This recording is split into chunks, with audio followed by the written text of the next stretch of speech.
ਦੇਸ਼ ਦੁਨੀਆ 'ਚ ਵਸਦੇ ਪੰਜਾਬੀਆਂ ਨੂੰ ਜੀ ਆਇਆਂ। ਮੈਂ ਹਰਜਿੰਦਰ ਸਿੰਘ ਰੰਧਾਵਾ, ਤੁਸੀਂ ਦੇਖ ਰਹੇ ਹੋ ਪੰਜਾਬ ਟੈਲੀਵਿਜ਼ਨ ਔਰ ਮੇਰੇ ਨਾਲ ਨੇ ਸੀਨੀਅਰ ਜਰਨਲਿਸਟ ਸਰਦਾਰ ਜਗਤਾਰ ਸਿੰਘ ਜੀ ਔਰ ਸਰਦਾਰ ਹਮੀਰ ਸਿੰਘ ਜੀ। ਮੈਂ ਜੀ ਆਇਆਂ ਆਖਦਾ ਜੀ।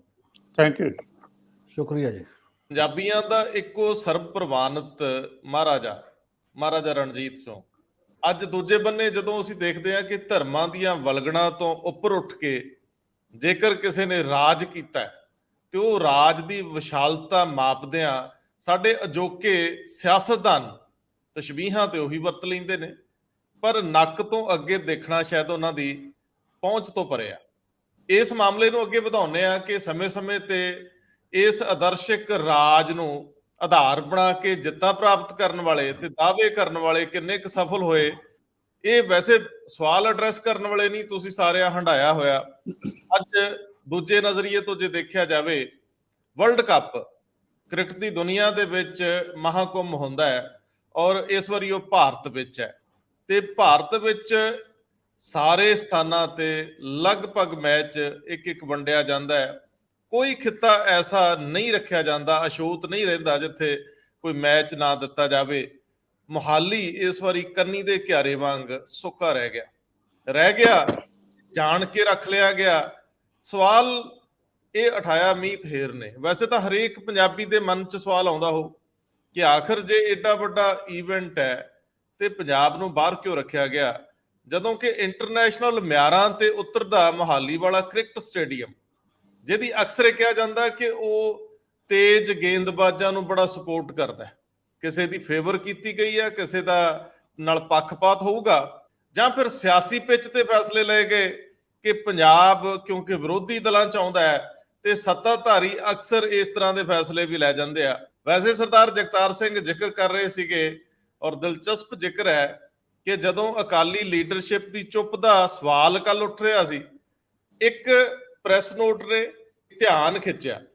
ਅਕਾਲੀ ਦਲ ਦੇ ਪ੍ਰਧਾਨ ਸੁਖਬੀਰ ਸਿੰਘ ਬਾਦਲ ਕੱਲ ਮੂੰਗੀ ਦੇ ਉੱਤੇ ਨੌਕ ਕਰ ਰਹੇ ਸੀ, ਪਰ ਸਿੱਖ ਇਸ਼ੂ ਕੱਲ ਦਾ ਸਭ ਤੋਂ ਅਹਿਮ ਸਿੱਖ ਇਸ਼ੂ, ਉਹਦੇ ਉੱਤੇ ਚੁੱਪ ਸੀਗੇ। ਇਹ ਸਵਾਲ ਤਾਂ ਉੱਠਣਾ ਬਣਦਾ ਹੈ ਤੇ ਉੱਠ ਵੀ ਰਿਹਾ। ਇਹ ਸਾਰੇ ਮਾਮਲੇ ਲੈਂਦੇ ਆ। ਮਹਾਰਾਜਾ ਰਣਜੀਤ ਸਿੰਘ ਦੇ ਰਾਜ ਦੀ ਗੱਲ ਥੋੜੀ ਜਿਹੀ ਪਿੱਛੇ ਲੈ ਜਾਂਦੇ ਆ ਕਿਉਂਕਿ ਹਿਸਟਰੀ ਨਾਲ ਜੁੜੀ ਆ। ਦਿਲਚਸਪੀ ਇਹਦੇ ਚ ਬਹੁਤ ਹੈ ਕਿ ਮਹਾਰਾਜਾ ਰਣਜੀਤ ਸਿੰਘ ਹੀ ਪਹਿਲੇ ਪੰਜਾਬੀ ਰਾਜਾ ਸੀਗੇ ਜਾਂ ਰਾਜਾ ਪੋਰਸ ਦਾ ਵੀ ਜ਼ਿਕਰ ਕਰਨਾ ਬਣਦਾ ਹੈ। ਇਹ ਵੀ ਸਵਾਲ ਹੁਣੇ ਸਰਦਾਰ ਹਮੀਰ ਸਿੰਘ ਉਠਾ ਰਹੇ ਸੀਗੇ। ਚਲੋ ਆਪਾਂ ਸਭ ਤੋਂ ਪਹਿਲਾਂ ਸਵਾਲ ਇਹੀ ਐਡਰੈਸ ਕਰਦੇ ਆ। ਸਰਦਾਰ ਜਗਤਾਰ ਸਿੰਘ ਜੀ, ਤੁਸੀਂ ਜਦੋਂ ਟਵਿੱਟਰ ਤੇ ਇਹ ਚੈੱਕ ਕਰ ਰਹੇ ਸੀਗੇ ਔਰ ਮੁਹਾਲੀ ਨੂੰ ਬਾਹਰ ਰੱਖਿਆ ਗਿਆ ਉਸ ਫਹਿਰਿਸਤ ਵਿੱਚੋਂ, ਉਸ ਲਿਸਟ ਵਿੱਚੋਂ ਜਿਹਦੇ ਵਿੱਚ ਵੈਨਿਊ ਵੰਡੇ ਗਏ ਨੇ ਕਿ ਕਿਹੜਾ ਮੈਚ ਕਿੱਥੇ ਹੋਊਗਾ, ਦੁਨੀਆ ਦੇ ਵਿੱਚ ਕਾਫੀ ਦੇਸ਼ ਜਿਹੜੇ ਆ ਇਹ ਖੇਡਦੇ ਆ ਕ੍ਰਿਕਟ ਔਰ ਬਹੁਤ ਸਾਰੇ ਨਹੀਂ ਵੀ ਖੇਡਦੇ। ਇਹ ਕੋਈ ਇੰਨੀ ਹਰਮਨ ਪਿਆਰੀ ਖੇਡ ਨਹੀਂ। ਬਹੁਤ ਵਿਕਸਿਤ ਦੇਸ਼ ਅਮਰੀਕਾ ਵਰਗੇ ਉਹ ਇਹਦੇ ਵਿੱਚ ਪਾਰਟਿਸਿਪੇਟ ਨਹੀਂ ਕਰ ਰਹੇ, ਫਿਰ ਵੀ ਸਾਡੇ ਭਾਰਤ ਵਿੱਚ ਇਹ ਪਪੂਲਰ ਗੇਮ ਹੈ। ਪੰਜਾਬ ਨੂੰ ਇਹਦੇ ਤੋਂ ਬਾਹਰ ਰੱਖ ਕੇ ਕੋਈ ਇਹਨੂੰ ਸਿਆਸੀ ਮਾਇਨੇ ਲਏ ਜਾਣ ਦੇ ਕੋਈ ਸਿਆਸੀ ਅਰਥ ਨੇ? ਇਹ ਕਲੋਨੀਅਲ ਮੁਲਕਾਂ ਦੀ ਗੇਮ ਸੀਗੀ, ਕੁਝ ਹੋਰ ਮੁਲਕਾਂ ਦੇ ਵਿੱਚ ਵੀ ਬਾਅਦ ਦੇ ਵਿੱਚ ਪਾਪੂਲਰ ਹੋ ਗਈ। ਆਪਾਂ ਦੇਖੀਏ ਵੀ ਜਿਹੜੀਆਂ ਟੀਮਾਂ ਹੈਗੀਆਂ ਮੇਨਲੀ ਉਹਨਾਂ ਮੁਲਕਾਂ ਤੋਂ ਹੋਇਆ ਜਿੱਥੇ ਬ੍ਰਿਟਿਸ਼ ਲੋਕਾਂ ਨੇ ਰਾਜ ਕੀਤਾ ਸੀਗਾ, ਅੰਗਰੇਜ਼ਾਂ ਨੇ ਜਿੱਥੇ ਰਾਜ ਕੀਤਾ ਉਹਨਾਂ ਮੁਲਕਾਂ ਦੀਆਂ ਟੀਮਾਂ ਉਹਨਾਂ ਨੇ ਸ਼ੁਰੂ ਕੀਤੀ ਸੀ ਗੇਮ। ਮੇਰੀ ਆਪਣੀ ਪਰਸਨਲ ਗੇਮ 'ਚ ਕੋਈ ਦਿਲਚਸਪੀ ਨਹੀਂ, ਲੇਕਿਨ ਜਦੋਂ ਮੈਂ ਟਵੀਟ ਪੜ੍ਹਿਆ ਨਾ ਉਹ ਮੈਨੂੰ ਲੱਗਿਆ ਕਿ ਇੰਟਰਸਟਿੰਗ ਹੈ ਸਾਰੀ ਗੱਲ। ਮੁਹਾਲੀ ਇੰਟਰਨੈਸ਼ਨਲ ਕ੍ਰਿਕਟ ਆਰਕੀਟੈਕਚਰ ਦਾ ਪਾਰਟ ਹੈ ਤੇ ਜਦੋਂ ਤੋਂ ਇਹ ਸਟੇਡੀਅਮ ਬਣਿਆ ਹੈ ਉਦੋਂ ਤੋਂ ਇੱਥੇ ਇੰਟਰਨੈਸ਼ਨਲ ਮੈਚ ਹੁੰਦੇ ਆ ਰਹੇ। ਹੁਣ ਪਹਿਲੀ ਵਾਰ ਹੈ ਜਿਵੇਂ ਆਪਣੇ ਸਪੋਰਟਸ ਮਿਨਿਸਟਰ ਮੀਤ ਹੇਰ ਹੋਰਾਂ ਨੇ ਆਪਣੇ ਟਵੀਟ 'ਚ ਕਿਹਾ ਹੈ ਕਿ ਪਹਿਲਾ ਵਰਲਡ ਕੱਪ ਹੈ ਜਿਹਦੇ ਵਿੱਚ ਮੁਹਾਲੀ ਨੂੰ ਬਾਹਰ ਕੱਢ ਦਿੱਤਾ ਗਿਆ ਹੈ, ਜਦਕਿ ਅਹਿਮਦਾਬਾਦ ਦੇ ਵਿੱਚ 3 ਮੈਚ ਖੇਡੇ ਜਾਣਗੇ। ਅਹਿਮਦਾਬਾਦ ਦਾ ਜਿਹੜਾ ਸਟੇਡੀਅਮ ਬਣਿਆ ਹੈ, ਨਵਾਂ ਬਣਿਆ ਹੈ, ਤੇ ਉਹ ਪ੍ਰਾਈਮ ਮਿਨਿਸਟਰ ਨਰਿੰਦਰ ਮੋਦੀ ਦੇ ਨਾਲ। ਤੇ ਇੱਕ ਅਹਿਮ ਮੈਚ ਨਾਰਮਲੀ ਜਿਹੜਾ ਸਭ ਤੋਂ ਜ਼ਿਆਦਾ ਇੰਟਰਸਟ ਹੋਇਆ ਕਰਦਾ ਹੈ ਸਾਡੇ ਲੋਕਾਂ ਦਾ, ਉਹ ਇੰਡੀਆ ਪਾਕਿਸਤਾਨ ਦੇ ਵਿੱਚ ਹੁੰਦਾ ਹੈ। ਉਹ ਮੈਚ ਵੀ ਅਹਿਮਦਾਬਾਦ ਹੋਣਾ ਹੈ। ਸੋ ਜੇ 3 ਮੈਚ ਇੱਕੋ ਸਟੇਡੀਅਮ 'ਚ ਖੇਡੇ ਜਾਣੇ ਹੈ ਔਰ ਮੁਹਾਲੀ ਵਰਗਾ ਸਟੇਡੀਅਮ ਜਿਹਦੇ ਕਲੇਮ ਕੀਤਾ ਜਾਂਦਾ ਕਿ ਜਿਹੜੇ ਵਰਲਡ ਦੇ ਟਾਪ ਦੇ 5 ਸਟੇਡੀਅਮ ਹੈਗੇ ਆ ਉਹਨਾਂ ਵਿੱਚ ਆਉਂਦਾ ਹੈ, ਤੇ ਇਸ ਤੇ ਕੁਐਸਚਨ ਮਾਰਕ ਜ਼ਰੂਰ ਲੱਗੇਗਾ ਕਿ ਇਹਦੇ ਪਿੱਛੇ ਸਾਰੀ ਗੱਲ ਹੈ ਕੀ। ਇਹ ਬੜਾ ਵੈਲ ਨੋਨ ਫਰਾਮਨਾ ਹੈ ਕਿ ਜਿਹੜੀਆਂ ਸਪੋਰਟਸ ਬੋਡੀਜ਼ ਹੁੰਦੀਆਂ ਹੈ ਇਹ ਜਿਹੜੀ ਵੀ ਰੂਲਿੰਗ ਪਾਰਟੀ ਹੁੰਦੀ ਹੈ ਕੇਂਦਰ ਦੇ ਵਿੱਚ ਜਾਂ ਸਟੇਟ ਵਾਲੀਆਂ ਜਿਹੜੀਆਂ ਸਟੇਟ ਲੈਵਲ ਤੇ ਹੁੰਦੀਆਂ, ਉਹਨਾਂ ਦੇ ਵਿੱਚ ਰੂਲਿੰਗ ਪਾਰਟੀ ਦਾ ਸਿੱਧਾ ਦਖਲ ਹੁੰਦਾ ਹੈ ਤੇ ਉਹਨਾਂ ਦੇ ਬੰਦੇ ਹੀ ਕੰਟਰੋਲ ਕਰਦੇ ਹੁੰਦੇ ਆ। ਇਹਦੇ ਮੇਜਰ ਐਸਪੈਕਟ ਇਹ ਹੈ। ਅਮਿਤ ਸ਼ਾਹ ਹੋਮ ਮਿਨਿਸਟਰ ਹੈ, ਉਹਨਾਂ ਦੇ ਬੇਟੇ ਵੀ ਸ਼ਾਇਦ ਹੁਣ ਵੀ ਹੈ ਕਿ ਨਹੀਂ, ਜੈ ਸ਼ਾਹ ਪਹਿਲਾਂ ਬੋਰਡ ਦੇ ਵਿੱਚ ਸੀ। ਮੈਨੂੰ ਅੱਜ ਮੈਂ ਅਪ ਟੂ ਡੇਟ ਨਹੀਂ ਇਹਦੇ ਬਾਰੇ, ਕਿਉਂਕਿ ਮੇਰੀ ਦਿਲਚਸਪੀ ਕੋਈ ਨਹੀਂ ਸੀ। ਹੈ ਅਜੇ ਵੀ ਹੈ, ਹਾਂ, ਉਹ ਜਨਰਲ ਸੈਕਟਰੀ ਨੇ ਜੀ, ਅਹਿਮ ਅਹੁਦਾ ਹੈ। ਸੋ ਉਹ ਸਾਰੇ ਬੈਕਗ੍ਰਾਉਂਡ ਦੇ ਵਿੱਚ ਦੇਖਣਾ ਬਣਦਾ ਹੈ। ਪੰਜਾਬ ਦੇ ਵਿੱਚ ਜਿਹੜੀ ਸਰਕਾਰ ਹੈ, ਆਮ ਆਦਮੀ ਪਾਰਟੀ ਦੀ ਸਰਕਾਰ ਹੈ। ਸੋ ਜਿਹੜਾ ਉਹਨਾਂ ਨੇ ਸਵਾਲ ਰੇਜ਼ ਕੀਤਾ ਹੈ ਉਹ ਵਿਤਕਰੇ ਦਾ ਕੀਤਾ ਹੈ। ਪੰਜਾਬ ਦਾ ਇਹ ਫਨਾਮਨਾ ਬੜਾ ਪੁਰਾਣਾ ਇਤਿਹਾਸ ਹੈ। ਪਹਿਲਾਂ ਕਿਸੇ ਵੇਲੇ ਅਕਾਲੀ ਦਲ ਇਹੀ ਇਸ਼ੂ ਪੰਜਾਬ ਦੇ ਨਾਲ ਵਿਤਕਰੇ ਦਾ ਰੇਜ਼ ਕਰਿਆ ਕਰਦਾ ਸੀਗਾ। ਇੱਕ ਇੰਟਰਸਟਿੰਗ ਨਵੀਂ ਡਾਇਮੈਂਸ਼ਨ ਹੈ ਹੁਣ ਇਹ। ਆਪ ਦੇ ਆਉਣ ਤੋਂ ਬਾਅਦ ਇਹ ਪਹਿਲੀ ਵਾਰੀ ਇਸ ਢੰਗ ਦਾ ਜਿਹੜਾ ਐਲੀਗੇਸ਼ਨ ਹੈ ਉਹ ਕੇਂਦਰ ਦੇ BCCI ਤੇ ਸਿੱਧਾ, ਲੇਕਿਨ BCCI ਤਾਂ BJP ਕੰਟਰੋਲਡ ਹੈ। ਸੋ BJP ਦੀ ਐਲੀਗੇਸ਼ਨ ਹੈ ਤੇ ਇਹ ਜਿਹੜਾ ਭੇਦਭਾਵ ਹੈ ਮੇਰੇ ਖਿਆਲ ਦੇ ਵਿੱਚ ਬਿਲਕੁਲ ਗਲਤ ਹੈ। ਇਹ ਹੋਣਾ ਨਹੀਂ ਚਾਹੀਦਾ। ਇਹ ਸਪੋਰਟਸਮੈਨਸ਼ਿਪ ਦੀ ਵਾਇਲੇਸ਼ਨ ਹੈ, ਸਿੰਪਲ ਜੀ। ਸੋ ਇਹ ਜਿਹੜੀ ਡਿਸਕ੍ਰਿਮੀਨੇਸ਼ਨ ਹੈ ਮੇਰੇ ਖਿਆਲ ਦੇ ਵਿੱਚ ਇਹਦਾ ਦੂਰ ਹੋਣੀ ਚਾਹੀਦੀ ਹੈ। ਲੇਕਿਨ ਪੰਜਾਬ ਸਰਕਾਰ ਇਸ ਗੱਲ ਤੇ ਬਿਲਕੁਲ ਠੀਕ ਹੈ। ਮੇਰੇ ਖਿਆਲ ਭਗਵੰਤ ਮਾਨ ਹੋਰਾਂ ਨੂੰ ਖੁਦ ਇਹ ਇਸ਼ੂ ਹਾਈਐਸਟ ਲੈਵਲ ਤੇ ਟੇਕ ਅਪ ਕਰਨਾ ਚਾਹੀਦਾ ਹੈ ਕਿ ਤਾਂ ਕਿ ਇਹ ਜਿਹੜਾ ਇਹਨਾਂ ਨੇ ਪਹਿਲੀ ਵਾਰੀ ਇਹੋ ਜਿਹਾ ਕੰਮ ਕੀਤਾ ਹੈ ਇਹ ਕਰੈਕਟ ਕੀਤਾ ਜਾ ਸਕੇ। ਸਰਦਾਰ ਹਰਮੀਤ ਸਿੰਘ ਜੀ, ਆਮ ਤੌਰ ਤੇ ਪੰਜਾਬ ਨਾਲ ਵਿਤਕਰਿਆਂ ਦਾ ਜ਼ਿਕਰ ਹੁੰਦਾ ਔਰ ਇਸ ਵਾਰੀ ਜਿਹੜਾ ਇਹ ਹੋਇਆ ਇਹ ਖੇਡ ਦੇ ਮੈਦਾਨ ਨਾਲ ਜੁੜਿਆ। ਇਹਦਾ ਸਿਆਸੀ ਕੋਣ ਕੀ ਆ, ਇਹਨੂੰ ਵਕਤ ਤੋਂ ਪਹਿਲਾਂ ਕਿਹਾ ਜਾ ਸਕਦਾ ਜੇ ਇਹਦੇ ਤੇ ਸਿੱਧੀ ਟਿੱਪਣੀ ਕਰੀਏ। ਲੇਕਿਨ ਜੇਕਰ ਇਹਨੂੰ ਦੂਜੇ ਲਫ਼ਜ਼ਾਂ 'ਚ ਦੇਖਿਆ ਜਾਵੇ ਤੇ ਸੱਚਮੁੱਚ ਇੰਜ ਤਾਂ ਲੱਗ ਹੀ ਰਿਹਾ ਨਾ ਕਿ ਜਿਵੇਂ ਸਟੇਟ ਨੂੰ ਕੀ ਇਹਦਾ ਆਧਾਰ ਅਮਨ ਕਾਨੂੰਨ ਬਣਾਇਆ ਗਿਆ। ਹਾਲਾਂਕਿ ਇਸ ਤਰ੍ਹਾਂ ਦੀ ਵੀ ਕੋਈ ਸਮੱਸਿਆ ਨਹੀਂ ਔਰ ਇਹ ਕੋਈ ਬਾਰਡਰ ਦੇ ਨੇੜੇ ਲੱਗਦਾ ਏਰੀਆ ਤਾਂ ਹੈ ਨਹੀਂ। ਇਹ ਟਰਾਈ ਸਿਟੀ 'ਚ ਹੈ, ਮੁਹਾਲੀ ਦੇ ਵਿੱਚ ਹੈ, ਜਾਂ ਫਿਰ ਇਹਦੇ 'ਚ ਕੋਈ ਹੋਰ ਕੋਣ ਦੇਖਿਆ ਗਿਆ। ਪਰ ਫਿਰ ਵੀ ਮੈਂ ਕੁੱਲ ਮਿਲਾ ਕੇ ਕਹੂੰਗਾ ਕਿ ਜੇਕਰ ਮੁੱਖ ਮੰਤਰੀ ਇਸ ਮਾਮਲੇ ਨੂੰ ਉਠਾਉਣਾ ਹੀ ਚਾਹੁੰਦੇ ਨੇ ਜਾਂ ਉਠਾਉਣਗੇ ਤਾਂ ਕਿਸ ਲੈਵਲ ਤੇ ਉਠਾਉਣ? ਕੀ ਇਹ ਸਿੱਧਾ ਖੇਡ ਮੰਤਰੀ ਜਾਂ ਪ੍ਰਧਾਨ ਮੰਤਰੀ ਤੱਕ ਜਾਣ ਦੀ ਲੋੜ ਹੈ, ਜਾਂ ਤੁਹਾਨੂੰ ਲੱਗਦਾ ਹੈ ਕਿ ਇਸ ਮਾਮਲੇ ਨੂੰ ਇਸ ਪੱਧਰ ਤੇ ਉਠਾਉਣ ਦੀ ਲੋੜ ਵੀ ਹੈ ਕਿ ਨਹੀਂ? ਕੀ ਕਹਿੰਦੇ ਹੋ? ਵੈਸੇ ਤਾਂ ਜਿਹੜੀ ਕ੍ਰਿਕਟ ਦੀ ਗੇਮ ਹੈ, ਕ੍ਰਿਕਟ ਦੀ ਗੇਮ ਬਾਰੇ ਨਾਰਮਲੀ ਕਿਹਾ ਜਾਂਦਾ ਕਿ ਕਾਰਪੋਰੇਟ ਗੇਮ ਹੈ ਤੇ ਜਿਹਨੇ ਬਾਕੀ ਗੇਮਾਂ ਖਾ ਲੀਆਂ ਨੇ ਲਗਭਗ, ਕਿਉਂਕਿ ਕਾਰਪੋਰੇਟ ਸਪਾਂਸਰ ਹੁਣ ਐਡੀ ਵੱਡੀ ਗੇਮ ਨੂੰ ਕਰਦਾ ਹੈ ਜਿਹਦੇ ਚ ਸਾਰਾ ਦਿਨ ਲੱਗਦਾ ਪੂਰਾ। ਬਾਕੀ ਤੇ 1.5 ਘੰਟੇ ਦਾ ਫੈਸਲਾ ਹੋ ਜਾਂਦਾ ਬਾਕੀ ਗੇਮਾਂ ਦੇ ਵਿੱਚ ਨਾਰਮਲੀ। ਹਾਲਾਂਕਿ ਪੂਰਾ ਯੂਰਪ ਤੇ ਬਾਕੀ ਦੇ ਲੋਕ ਨਹੀਂ ਖੇਡਦੇ, ਉੱਥੇ ਫੁੱਟਬਾਲ ਵਾਂਗਰ ਪਾਗਲਪਨ ਹੁੰਦਾ ਇਹੋ ਜਿਹਾ ਸਾਡੇ ਦੇਸ਼ ਦੇ ਵਿੱਚ ਜਾਂ ਕਾਮਨਵੈਲਥ ਦੇਸ਼ਾਂ ਦੇ ਵਿੱਚ, ਜਿੱਥੇ ਬੇਸਿਕਲੀ ਕਾਮਨਵੈਲਥ ਦੇਸ਼ ਖੇਡਦੇ ਨੇ ਜਿਹੜਾ ਬਰਤਾਨੀਆ ਦੇ ਕੰਟਰੋਲ ਹੇਠ ਰਹੇ, ਗੁਲਾਮੀ ਚ ਰਹੇ ਕਿਸੇ ਨਾ ਕਿਸੇ ਰੂਪ ਦੇ ਵਿੱਚ। ਦੂਜੀ ਗੱਲ ਇਹ ਹੈ ਕਿ ਜਿਹੜਾ ਤੁਸੀਂ ਦੇਖੋ ਕਿ ਇਹਦੇ ਬਾਰੇ ਨਜ਼ਰੀਆ ਸਾਡੇ ਦੇਸ਼ ਦੇ ਵਿੱਚ ਕੀ ਬਣਿਆ ਹੋਇਆ। ਨਜ਼ਰੀਏ ਦੇ ਤੌਰ ਤੇ ਕੁਝ ਹੀ ਸਮਾਂ ਹੋਇਆ ਹੈ, ਜੇ ਲੋਕਾਂ ਦੇ ਚੇਤਿਆਂ ਚ ਹੋਣਾ ਕੁਝ ਸਾਲ, ਮਤਲਬ ਕੁਝ ਸਮੇਂ ਦਾ ਮਤਲਬ ਹੈ ਨਹੀਂ ਕਿ ਕੁਝ ਮਹੀਨੇ ਦਾ ਦਿਨ। ਜਦੋਂ ਮਹਾਰਾਸ਼ਟਰ ਦੇ ਇਰਦ ਗਿਰਦ ਬੇਹੱਦ ਸੋਕਾ ਸੀ ਤੇ ਉਦੋਂ ਮੁੰਬਈ ਦੇ ਸਟੇਡੀਅਮ ਦੇ ਵਿੱਚ ਪਾਣੀ ਛੱਡ ਕੇ ਬਹਾਰਾਂ ਹੋ ਰਹੀਆਂ ਸੀ, ਟੋਟਲ ਮੀਡੀਆ ਫੋਕਸ ਹੋ ਗਿਆ ਸੀ ਤੇ ਉਹ ਮੈਚ ਰੱਦ ਕਰਨਾ ਪਿਆ ਸੀ ਕਿ ਇੱਕ ਪਾਸੇ ਪੀਣ ਨੂੰ ਤਰਸਦੀ ਆਬਾਦੀ ਹੈ ਪਾਣੀ ਤੇ ਦੂਜੇ ਪਾਸੇ ਕ੍ਰਿਕਟ ਮੈਚ ਜਿਸ ਢੰਗ ਨਾਲ ਪਾਣੀ ਦੀ ਬਰਬਾਦੀ ਜਾਂ ਕੇਵਲ ਖਿਡਾਉਣ ਦਾ ਜਿਹੜੀ ਗੱਲ ਹੈ ਉਹ ਹੈ। ਤੇ ਪੋਲੀਟੀਕਲ ਇਸ਼ੂ ਵੀ ਹੈ। ਪੋਲੀਟੀਕਲ ਇਸ਼ੂ ਹੈ, ਪਿੱਚ ਪੱਟ ਦਿੰਦੇ ਰਹੇ ਪਾਕਿਸਤਾਨ ਦੇ ਨਾਲ ਜਦੋਂ ਵੀ ਕੋਈ ਹੈ, ਪਾਕਿਸਤਾਨ ਖੇਡਣ ਨਹੀਂ ਦੇਣਾ, ਆਉਣ ਨਹੀਂ ਦੇਣਾ, ਪਾਕਿਸਤਾਨ ਨਾਲ ਰਿਸ਼ਤਿਆਂ ਦਾ ਸਵਾਲ ਹੈ। ਇਸ ਲਈ ਕੱਲਾ ਖੇਡ ਦਾ ਕੁਐਸਚਨ ਨਹੀਂ, ਇਹਦੇ ਨਾਲ ਪੋਲਿਟਿਕਸ ਔਰ ਪੋਲੀਟੀਕਲ ਮੁੱਦੇ ਤੇ ਮੁਕਾਬਲਤਨ ਚੀਜ਼ਾਂ ਕਿ ਕਿਹੜੇ ਧਿਰ ਨੂੰ ਫਾਇਦਾ ਕਿਹੜੇ ਨੂੰ, ਉਹ ਜੁੜੀਆਂ ਰਹੀਆਂ ਨੇ। ਉਹਦੇ ਨਾਲ ਹੀ ਹੁਣ ਇਹ ਆ ਗਿਆ ਕਿ ਵਰਲਡ ਕੱਪ ਦਾ ਵੀ ਕਿੱਥੇ ਹੋਣਾ। ਇੱਕ ਤਾਂ ਸੁਭਾਵਿਕ ਤਰੀਕਾ ਇਹ ਹੁੰਦਾ ਕਿ ਜੇ ਤੁਹਾਡੇ ਕੋਲ ਇੰਨੇ ਸਟੇਡੀਅਮ ਹੋ ਗਏ ਹੁਣ ਦੇਸ਼ ਦੇ ਵਿੱਚ, ਜਿੰਨੇ ਮੈਚ ਨੇ ਸਟੇਡੀਅਮ ਉਦੋਂ ਵੱਧ ਹੋ ਗਏ ਕਿ ਇੱਕ ਵੀ ਭਾਈ ਆਉਂਦਾ ਨਹੀਂ, ਕੁਝ ਤਾਂ ਬਾਹਰ ਛੱਡਣੇ ਪੈਣਗੇ। ਐਤਕੀ ਪੰਜਾਬ ਰਹਿ ਗਿਆ, ਕੱਲ ਨੂੰ ਕੋਈ ਹੋਰ ਰਹਿ ਜੂ, ਫਿਰ ਮੰਨੀ ਗੱਲ। ਪਰ ਇੱਕ ਪਾਸੇ ਜਿੱਥੇ ਸਰਦਾਰ ਪਟੇਲ ਦਾ ਨਾਂ ਹੀ ਫੱਟੀ ਲਾ ਕੇ ਤੇ ਪ੍ਰਧਾਨ ਮੰਤਰੀ ਸਾਹਿਬ ਦੀ ਫੱਟੀ ਟੰਗਤੀ ਹੈ, ਜਿਨ੍ਹਾਂ ਦੀ ਯਾਦ ਦੇ ਵਿੱਚ ਅਹਿਮਦਾਬਾਦ ਸਟੇਡੀਅਮ ਬਣਾ ਦਿੱਤਾ ਗਿਆ ਹੈ, ਤੇ ਜਾਂ ਉੱਥੇ ਰੂਲਿੰਗ ਧਿਰ ਫਿਰ ਹੁਣ ਦੋਨੋਂ ਟੌਪ ਦੇ ਬੰਦੇ ਸਭ ਤੋਂ ਪਾਵਰਫੁਲ ਬੈਠ ਕੇ ਆਪਣੀ ਫੱਟੀ ਲੱਗੇ ਸਟੇਜ ਤੇ ਮੈਚ ਦੇਖਣਾ ਪਸੰਦ ਕਰਦੇ ਹੋਣ, ਹੋ ਸਕਦਾ ਜ਼ਿਆਦਾ ਦੁਨੀਆ ਨੂੰ ਦਿਖਾਉਣਾ ਪਸੰਦ ਕਰਦੇ ਹੋਣ।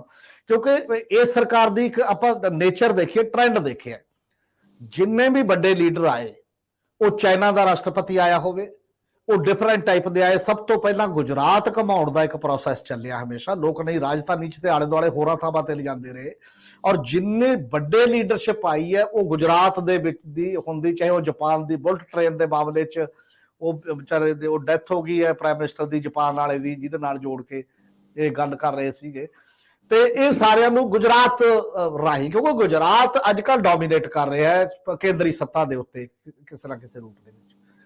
ਇਸ ਕਰਕੇ ਜੇ 3 ਮੈਚ ਉੱਥੇ ਇੱਕ ਜਗ੍ਹਾ ਹੁੰਦੇ ਨੇ, ਉੱਥੇ 2 ਵੀ ਰੱਖੇ ਜਾ ਸਕਦੇ ਸੀ, ਚਲੋ ਇੱਕ ਨਾਲੋਂ ਵੱਧ ਕਰ ਲਓ, 2 ਰੱਖ ਲਓ ਕਿਸੇ ਨਾ ਕਿਸੇ ਰੂਪ ਦੇ ਵਿੱਚ ਤੁਹਾਨੂੰ ਲੱਗਦਾ, ਤਾਂ ਬਿਨਾਂ ਮਤਲਬ ਇਹ ਕਿ ਇੱਕ ਜਸਟੀਫਿਕੇਸ਼ਨ ਹੋਣੀ ਚਾਹੀਦੀ ਹੈ ਕਿਸੇ ਦੀ, ਜਾਂ ਤੁਸੀਂ ਜਸਟੀਫਿਕੇਸ਼ਨ ਦਿਓ ਕਿ ਉਹਦੀ ਵਜ੍ਹਾ ਕੀ ਹੈ। ਉਹ 3 ਇਸ ਕਰਕੇ ਕਰ ਰਿਹਾ ਕਿਉਂਕਿ ਉਹਦੀ ਆਹ ਵਜ੍ਹਾ ਹੈ, ਇਹਨਾਂ ਜਗ੍ਹਾ ਕਰਕੇ ਇਹ ਠੀਕ ਨਹੀਂ ਹੋ ਰਿਹਾ, ਕੋਈ ਨਾ ਕੋਈ ਹੋਣੀ ਚਾਹੀਦੀ ਹੈ ਜਦੋਂ ਤੁਸੀਂ ਫੈਸਲੇ ਕਰਦੇ ਹੋ।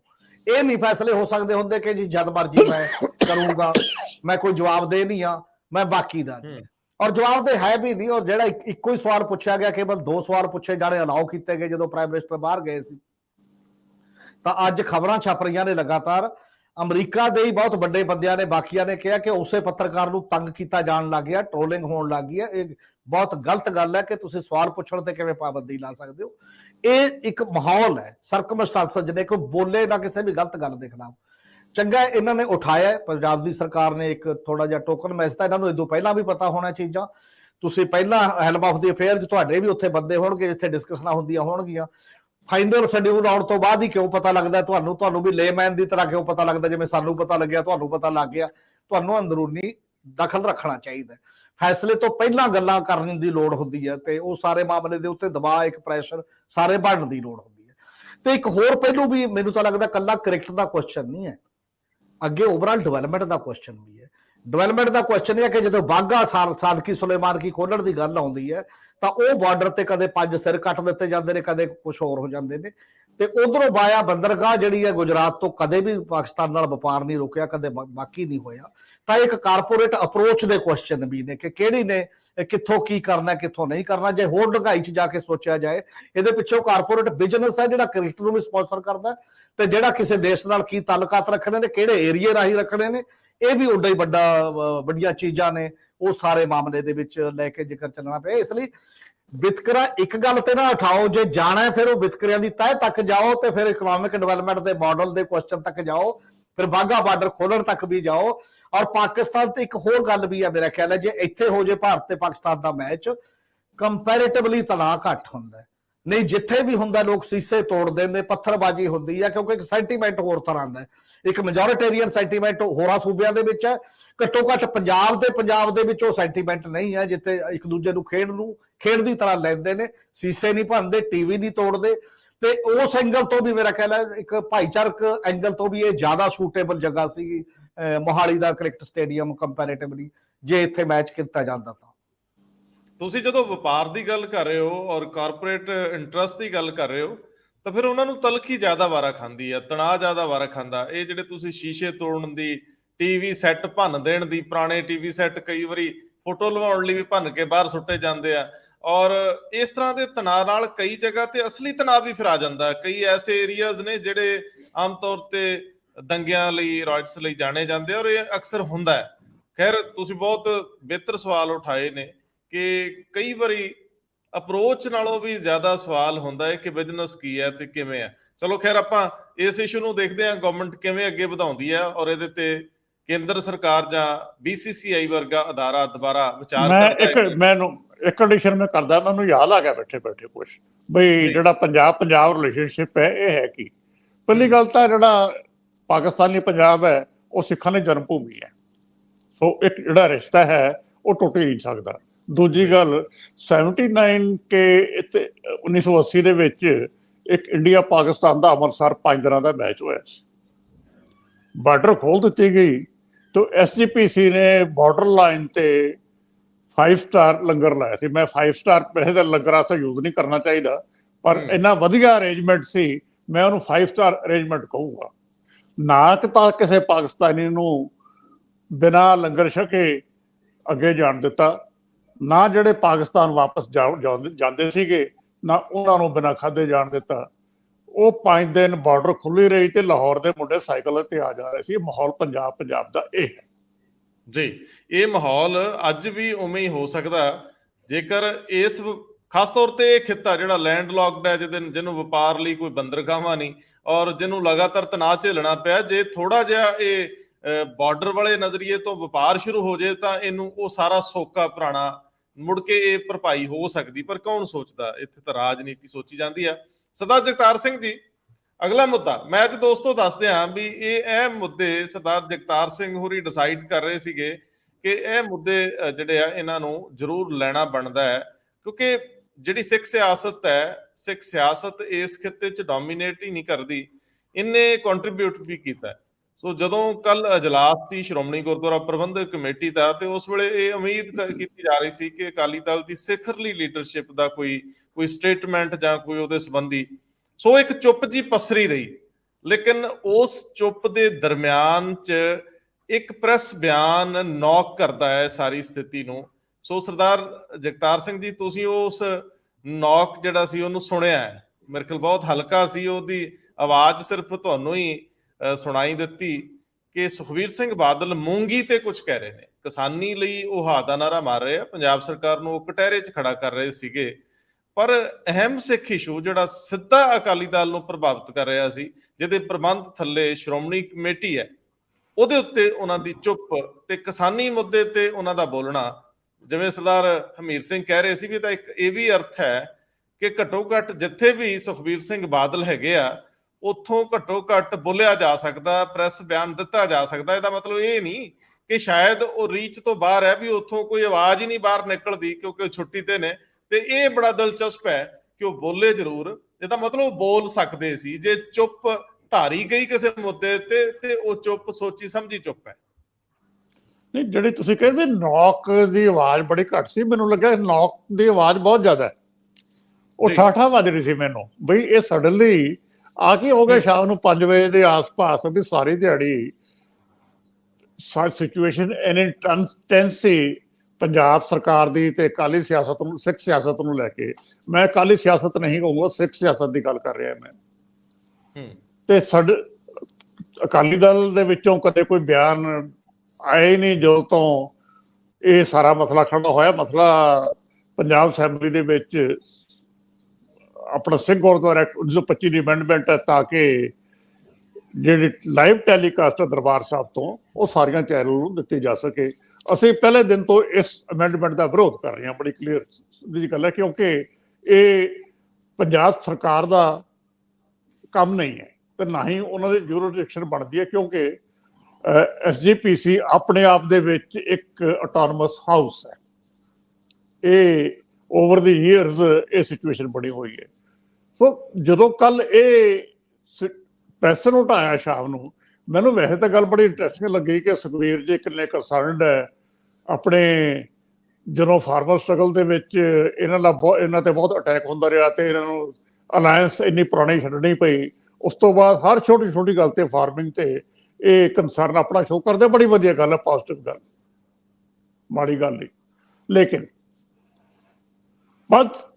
ਮੈਂ ਪੰਥ ਦੀ ਗੱਲ ਕਰੂੰਗਾ। ਪੰਥ ਨੇ ਬੜੇ ਸਾਲਾਂ ਬਾਅਦ ਇੱਕ ਅਜੀਬ ਸਿਚੁਏਸ਼ਨ ਫੇਸ ਕੀਤੀ ਹੈ, ਜਿੱਥੇ ਪੰਜਾਬ ਸਰਕਾਰ ਨੇ ਸਿੱਧਾ ਇਹਨਾਂ ਦੇ ਕੰਮਾਂ ਦੇ ਵਿੱਚ ਦਖਲ ਅੰਦਾਜ਼ੀ ਕੀਤੀ ਹੈ।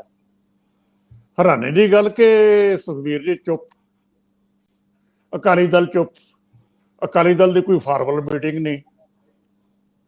ਕਿ ਇਹ ਇਹਨਾਂ ਵਾਸਤੇ ਇਸ਼ੂ ਹੀ ਨਹੀਂ, ਸਿਰਫ SGPC ਉਹ ਲੜਾਈ ਲੜ ਰਹੀ ਹੈ। ਤੇ ਆਪਾਂ ਨੂੰ ਸਾਰਿਆਂ ਨੂੰ ਪਤਾ ਹੈ ਕਿ SGPC ਦੀ ਪੋਜੀਸ਼ਨ ਓਵਰਆਲ ਜਿਹੜੀ ਇਹ ਸਿੱਖ ਡੋਮੇਨ ਹੈ, ਇਹਦੇ ਵਿੱਚ ਲੜਾਈ ਲੜਨ ਦੀ ਕੈਪੈਸਿਟੀ ਕਿੰਨੀ ਕਿਹਦੇ ਵਿੱਚ ਹੈਗੀ ਹੈ। ਸੋ ਏਜੰਡਾ ਕੱਲ ਉਹਨਾਂ ਨੇ ਸੈੱਟ ਕਰਤਾ ਕਿ ਜੇ SGPC ਦੀ ਮੀਟਿੰਗ ਨੇ ਕਿ ਜੇ ਇਹ ਅਮੈਂਡਮੈਂਟ ਵਾਪਸ ਨਹੀਂ ਹੁੰਦੀ ਤਾਂ ਅਸੀਂ ਐਜੀਟੇਸ਼ਨ ਕਰਾਂਗੇ, ਲਫ਼ਜ਼ ਮੋਰਚਾ ਵਰਤਿਆ ਉਹਨੇ, ਅਸੀਂ ਢੋਲ ਛਣੇ ਲੈ ਕੇ ਪਹੁੰਚ ਜਾਵਾਂਗੇ।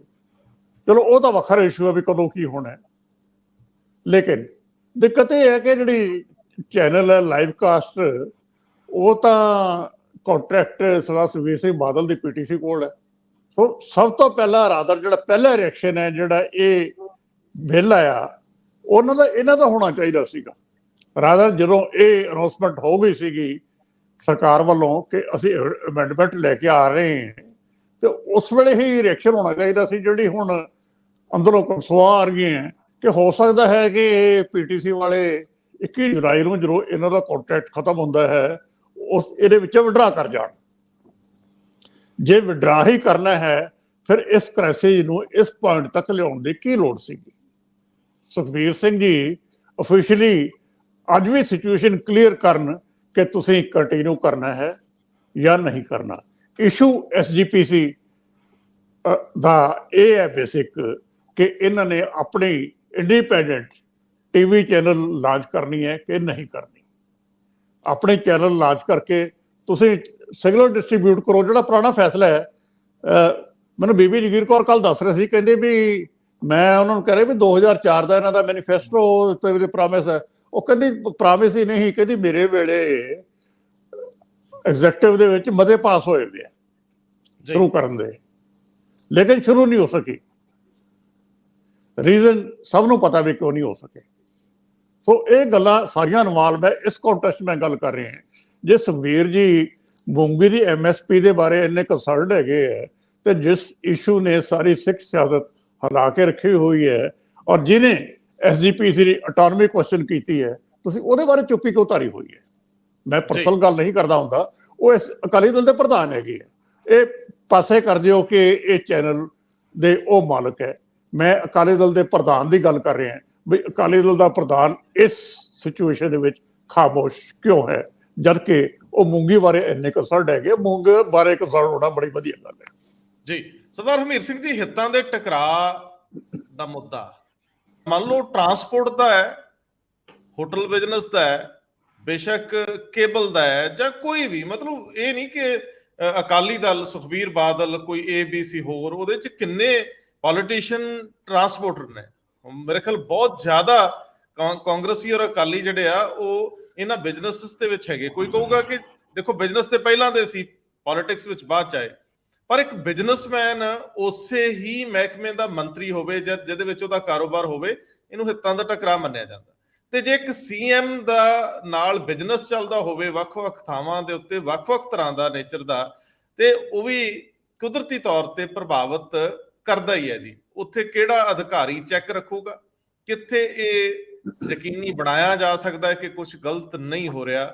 ਖੈਰ, ਹੁਣ ਜਦੋਂ ਉਹ ਅਕਾਲੀ ਦਲ ਦੇ ਪ੍ਰਧਾਨ ਨੇ, ਜਿਨ੍ਹਾਂ ਦੇ ਬਹੁਤੇ ਮੈਂਬਰ ਚੁਣ ਕੇ ਸ਼੍ਰੋਮਣੀ ਕਮੇਟੀ 'ਚ ਬੈਠੇ ਆ, ਜਿੱਥੇ ਉਹ ਫੈਸਲਾ ਕਰਨੇ ਕਿ ਪ੍ਰਧਾਨ ਕਿਹਨੇ ਬਣਨਾ ਹੈ, ਉੱਥੇ ਜੇਕਰ ਕਿਸੇ ਤਰ੍ਹਾਂ ਦਾ ਬਿਜ਼ਨਸ, ਹਾਲਾਂਕਿ ਬਿਜ਼ਨਸ ਇਹ ਮੰਨਿਆ ਜਾਂਦਾ ਕਿ ਕਿਸੇ ਤੋਂ ਪੈਸੇ ਲਏ ਜਾ ਰਹੇ ਹੋਣ, ਇੱਥੇ ਤੇ ਕਿਹਾ ਜਾਂਦਾ ਕਿ ਪੈਸੇ ਦਿੱਤੇ ਜਾ ਰਹੇ, ਔਰ ਦਿੱਤੇ ਵੀ ਜਾ ਰਹੇ ਨੇ।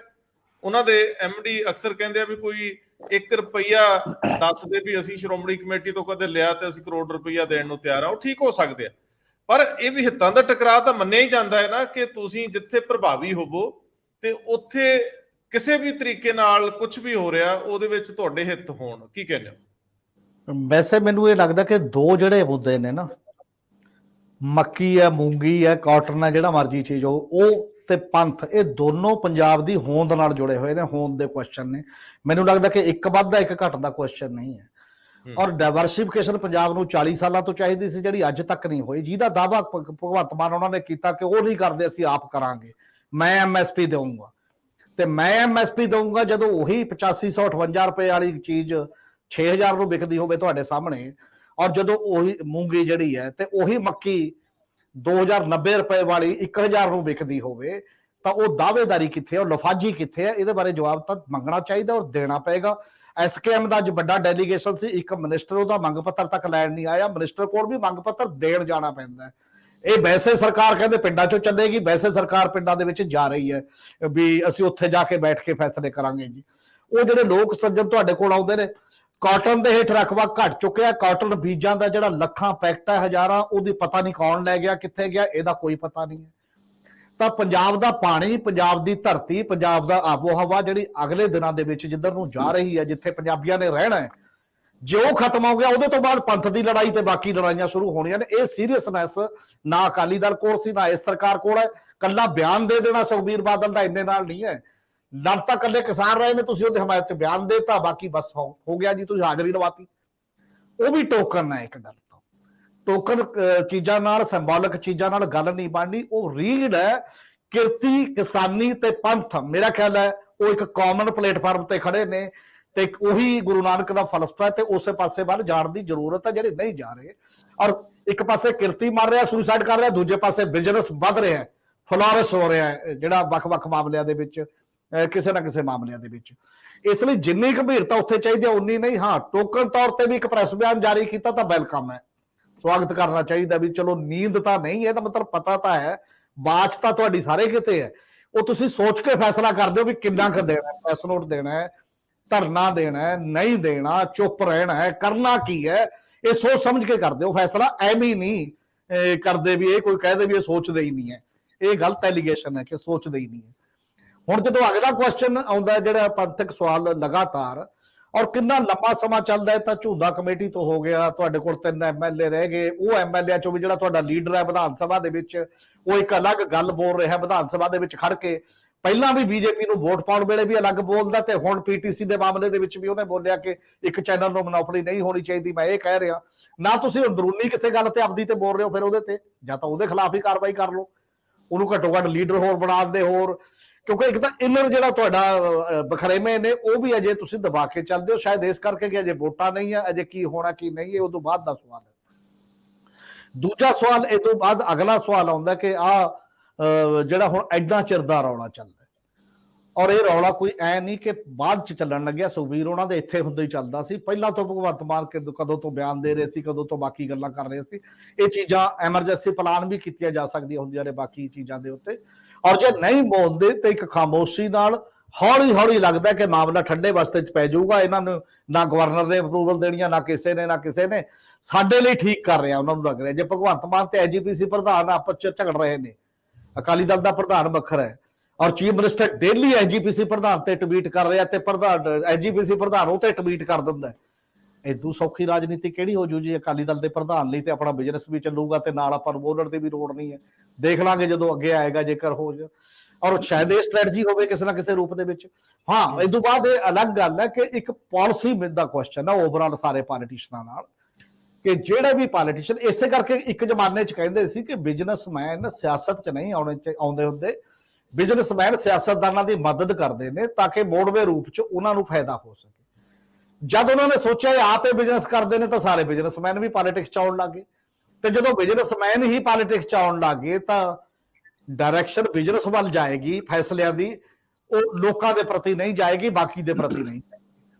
ਇਸੇ ਕਰਕੇ ਬਿਜ਼ਨਸਮੈਨ ਯੂਰਪ ਦੇ ਵਿੱਚ ਵੀ, ਵਿਕਸਿਤ ਦੇਸ਼ਾਂ ਦੇ ਵਿੱਚ ਵੀ ਬਣਦੇ ਨੇ, ਐਸੀ ਗੱਲ ਨਹੀਂ ਬਿਜ਼ਨਸਮੈਨ ਨਹੀਂ ਬਣਦੇ, ਪਰ ਉਹ ਕਾਨੂੰਨ ਇੰਨੇ ਸਟਰੋਂਗ ਨੇ ਕਿ ਉਹਨਾਂ ਨੂੰ ਉਹ ਕਾਨੂੰਨ ਦੇ ਦਾਇਰੇ ਦੇ ਵਿੱਚ ਰਹਿ ਕੇ ਕਰਨਾ ਪੈਂਦਾ। ਜੇ ਇੱਕ ਵੀ ਇੱਧਰ ਉੱਧਰ ਚੀਜ਼ ਫੜੀ ਜਾਵੇ ਤਾਂ ਤੁਸੀਂ ਨਹੀਂ ਰਹਿ ਸਕਦੇ ਕਿਸੇ ਵੀ ਗੱਲ ਦੇ ਵਿੱਚ।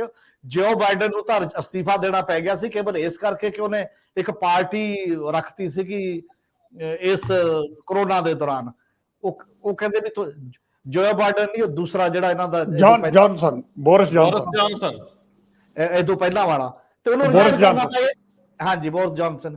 ਤੇ ਇੱਕ ਉਹਦੀ ਕਿਰਦਾਰ ਹੈ, ਇੱਕ ਸਾਡੇ ਪੋਲੀਟੀਸ਼ੀਅਨ ਦਾ ਕਿਰਦਾਰ ਆ, ਅਸੀਂ ਜੋ ਮਰਜ਼ੀ ਕਰੀ ਜਾਈਏ, ਜਿਹੜਾ ਮਰਜ਼ੀ। ਸਾਡੇ ਤਾਂ ਬੱਸਾਂ ਦੇ ਵਿੱਚੋਂ ਧੱਕੇ ਦੇ ਬੰਦੇ ਮਾਰਤੇ, ਕਮਿਸ਼ਨ ਬਣਾਤਾ, ਬੰਦੇ ਮੁਕਰਾਤੇ, 5 ਲੱਖ ਰੁਪਈਆ ਦੇਤਾ, ਕਿ ਇਹਨੂੰ 18 ਲੱਖ, ਕਿਸੇ ਨੂੰ 15 ਲੱਖ, ਤਾਂ ਨਹੀਂ ਗੱਲਾਂ ਬਣਦੀਆਂ। ਤੇ ਪ੍ਰਾਈਵੇਟ ਟਰਾਂਸਪੋਰਟ ਹੈ ਉਹ, ਜਿਹਦੇ ਕਈ ਕੇਸ ਆਏ, ਕਮਿਸ਼ਨ ਬਣੇ ਉਹਦੇ ਤੇ, ਬਾਕੀ ਦੀਆਂ ਚੀਜ਼ਾਂ ਬਣੀਆਂ। ਇਹ ਮੋਰੈਲਿਟੀ ਦੇ ਕੁਐਸਚਨ ਨੇ ਮੇਰੇ ਖਿਆਲ। ਮੋਰੈਲਿਟੀ ਦੇ ਨਾਲ ਨਾਲ ਜੇ ਮੋਰੈਲਿਟੀ ਨਾ ਬਚੇ, ਘਟ ਰਹੇ ਜੇ, ਤਾਂ ਫਿਰ ਸਟਰੋਂਗ ਇੰਸਟੀਟਿਊਸ਼ਨ ਹੋਣੀਆਂ ਚਾਹੀਦੀਆਂ ਨੇ, ਤੇ ਉਹ ਬਾਹ ਮਰੋੜ ਕੇ ਕਹੇ ਕਿ ਭਾਈ ਤੈਨੂੰ ਮੋਰਲ ਨਹੀਂ ਆਉਂਦੀ ਗੱਲ, ਸਾਨੂੰ ਕਾਨੂੰਨੀ ਗੱਲ ਆਉਂਦੀ ਹੈ, ਫਿਰ ਤੁਸੀਂ ਇਹ ਨਹੀਂ ਕਰ ਸਕਦੇ। ਇਹ ਦੋਨੋਂ ਚੀਜ਼ਾਂ ਸਾਡੇ ਮਿਸਿੰਗ ਨੇ ਕਿਤੇ ਨਾ ਕਿਤੇ। ਨੈਤਿਕਤਾ ਤਾਂ ਮਿਸਿੰਗ ਹੈ ਹੀ ਹੈ, ਕਾਨੂੰਨ ਵੀ ਮਿਸਿੰਗ ਹੈ। ਜਿੱਥੇ ਕਾਨੂੰਨ ਦੀ ਕਹਿੰਦੇ ਕਾਨੂੰਨ ਤਾਂ ਮੋਮ ਦਾ ਨੱਕ ਹੈ ਜੀ, ਜਿੱਧਰ ਮਰਜ਼ੀ ਮੋੜ ਲੈ ਤਕੜਾ ਬੰਦਾ, ਤੇ ਉਹ ਤਗੜਾ ਬੰਦਾ ਉਧਰ ਮਰੋੜ ਲੈਂਦਾ, ਤੇ ਬਾਕੀ ਤੇ ਚੀਜ਼ਾਂ ਚੱਲ ਰਹੀਆਂ ਨੇ।